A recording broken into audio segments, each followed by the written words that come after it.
নাহমাদুহু ওয়া নুসাল্লি আলা রাসূলিহিল কারীম আম্মা বা'দ।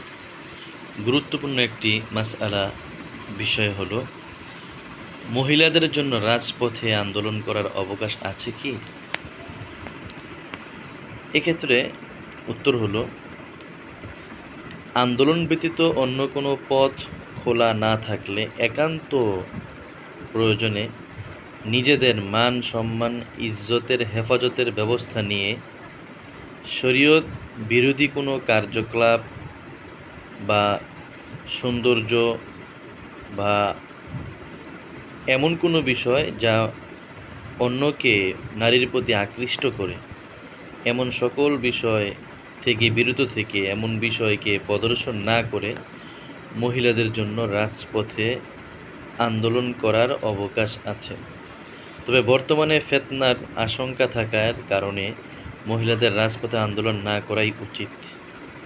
সর্বোপরি যখন দেয়ালে পিঠ ঠেকে যায় তখন তাদের অভিযোগ, তাদের যেই সমস্যা, এই সমস্যা থেকে উত্তরণের জন্য প্রয়োজনে রাজপথে এসে সার্বিক নিরাপত্তা নিয়ে তারা আন্দোলন করতে পারে। এক্ষেত্রে অবকাশ আছে। বিভিন্ন হাদিস থেকে এটা বুঝে আসে।